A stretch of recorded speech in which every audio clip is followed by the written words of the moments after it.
네, 안녕하세요. 단국대학교 전자전기공학부 ICML 김재원입니다. 네, 챕터 3 마지막 세 번째 강의입니다. 이번 시간에는 웨이트 이니셜라이제이션, 가중치 초기화에 대해서 한번 알아보도록 하겠습니다. 딥러닝을 이제 공부하신 분들께서 이제 가중치 초기화에 대해서 안 들어보신 분들은 없을 거예요. 근데 이제 이걸 왜 쓰냐? 써서 뭐가 좋아하시냐?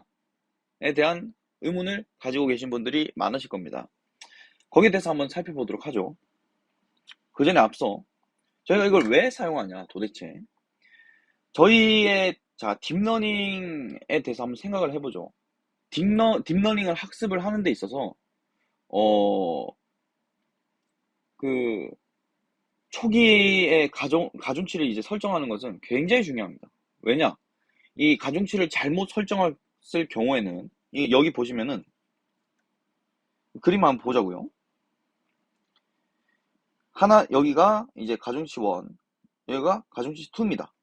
가중치 1일 때는 가장 낮은 글로벌 미니멈에 이제 도달을 하는 모습 볼 수 있는데, 그 조금 옆에 한번 틀어졌다고 그 가중치 초기화를 조금 다른 값을 했다고 바로 로컬 미니멈에 빠져버려요. 그죠? 즉, 저희가 즉 딥러닝을 다루는 데 있어서 정말 이런 2차 함수면 정말 좋겠죠.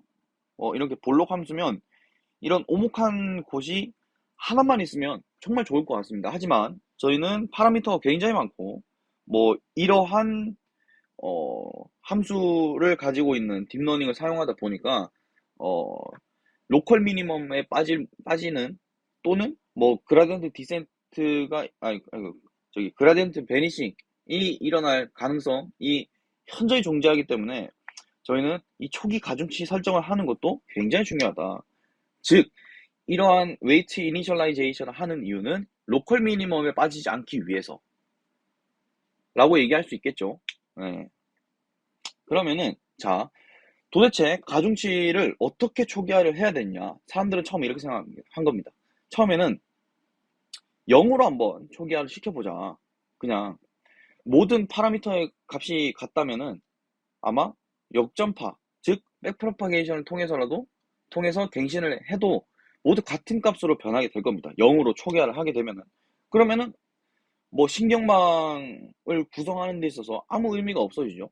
그냥 결국 결과적으로는 층마다 한 개의 노드만을 배치하는 것과 똑같습니다. 0으로 하게 되면은. 그래서 0으로 하면 결국 신경망을 구성하는 데 있어서 아무런 의미가 없겠구나.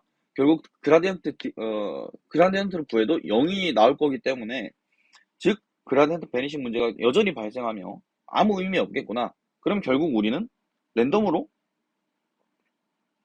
해야겠구나를 생각할 수 있겠습니다. 그러면 일단 랜덤으로 해보는 겁니다. 시그모이드 펑션을 사용해서 랜덤하게 이제 초기화를 했을 때 당연히 시그모이드 펑션은 어떻게 생긴지 이제 외울 정도입니다. 그죠? 1, 0. 1에서 0까지 분포값을 가지는데 이게 층이 만약에 5개가 있다고 칩시다. 층이 5개가 있다고 쳤을 때 이 시그모이드 함수를 통과하고 난 뒤에 아웃풋의 분포는 0과 1에 되게 밀집해 있겠죠. 그러면 이거는 결코 좋다고는 말을 못할 것 같습니다. 왜냐면 저희는 그 시그모이드 펑션을 나와서 뭐 어떤 액티베이션 펑션을 나와서 굉장히 고르게 분포가 돼 있어야 이런 식으로 고르게 분포가 돼 있는 걸 굉장히 어떤 뭐 좋게 생각할 수 있겠죠. 그래서 여전히 이러한 것은 그라디언트 베니싱 문제가 발생할 가능성이 있다라고 생각할 수 있습니다. 자, 그러면 표준 편차를 한번 바꿔보죠. 양극단으로 이렇게 치우치지 않게끔 표준 편차를 한번 바꿔보는 겁니다. 시그모이드 함수를 사용해서 그 대신 표준 편차를 0.01로 바꿔서 한번 사용해 보면 여전히 0.5, 즉 중간에 위치하는 것을 볼 수 있습니다. 이게 저희가 제로 이니셜라이제이션에서도 말했던 것처럼 모든 이 노드의 액티베이션 펑션의 출력값이 비슷하면 전혀 의미가 없죠. 이거나 0으로 초기화하는 거랑 그렇게 다를 게 없어 보입니다. 그래서 저희는 위에 발생했던 문제들을 좀 해결하기 위해서 좀 초기화 방법을 사람들이 발견을 했습니다. 자비의 이니셜라이제이션이라는 방법인데요. 이거는 자 여기 보시면 바가 이게 표준 편차입니다. 표준 편차를 0.01이나 어떤 고정값으로 고정하지 않는다는 거예요. 표준 편차 식을 보면 이렇게 나와 있는데 이전 히든 레이어의 노드 개수 더하기 현재 히든 레이어 노드 개수를 계속 레이가 지나갈 때마다 바꿔줍니다. 이런 식으로. 결국에는 이런 식의 종교변포가 나오겠죠. 요걸 썼을 때 이런 식으로 나오게 됩니다. 이전에 우리가 랜덤하게 했을 때와 제로 0으로 초기화 했을 때 그리고 고정된 표준 편차를 사용했을 때보다 훨씬 더 고르게 분포가 되어 있는 것을 볼 수 있죠. 그리고 층마다 레이어마다 이 노드의 개수를 다르게 설정하더라도 이에 맞는 가중치가 이제 초기화되는 것이기 때문에 고정된 어떤 표준 편차를 사용하는 것보다 훨씬 더 괜찮은 결과가 도출될 수 있겠죠. 그리고 자비의 이니셜라이제이션도 파이터치로 구현을 할 수 있습니다. 이거는 근데 언제 사용하냐? 시그모이드나 탄젠트 사용을 할 때 자비의 이니셜라이제이션 초기화 방법을 합니다. 근데 이제 저는 이제 렐로 함수를 많이 쓰기 때문에 렐로 함수를 쓸 때는 어떤 걸 쓰냐?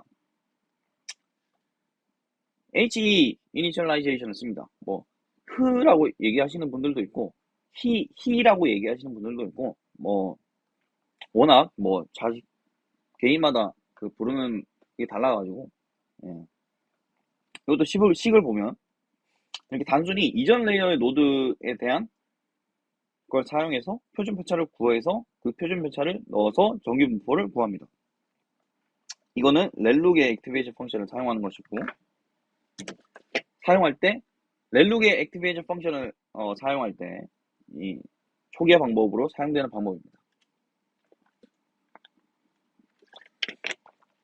보면 층이 깊어지면 깊어질수록 원래는 되게 어느 한 곳에 밀집되는 그런 현상을 볼 수 있었는데 이 H 이니셜라이제이션은 되게 층이 쌓이면 쌓일수록 고르게 분포하는 것을 볼 수 있죠. 그래서 요즘에는 자비에와 HE를 많이 쓰는 편입니다. 네. 이번 웨이트 이니셜라이제이션 강의 영상에서는 정말 깊게 파고들기보단 이 이니셜라이제이션의 중요성, 가중치를 어떻게 초기화해야 하는지 또는 그리고 왜 초기화를 하는지 그리고 초기화를 했을 때 어떤 효과가 있는지에 대해서 그거에 중점을 둔 강의 영상이고요. 결국 이 액티베이션 펑션의 출력값을 굉장히 고르게 분포하는 것은 굉장히 중요한 역할입니다. 왜냐? 아까 맨 처음에도 설명드렸다시피 로컬 미니멈 빠지지 않기 위해서. 거기에 빠져버리면 로컬 미니멈 빠져버리면 굉장히 문제가 있어요. 학습이 잘 진행되지 않는다는 거니까 아무래도 모델의 성능에도 좀 많이 저하가 될 것 같고 그렇죠. 네, 오늘 세 번째 마지막 강의 영상 여기서 이제 끝내도록 하겠습니다. 다음에는 이제 네 번째 강의 영상에서 찾아뵙도록 하죠. 네, 감사합니다.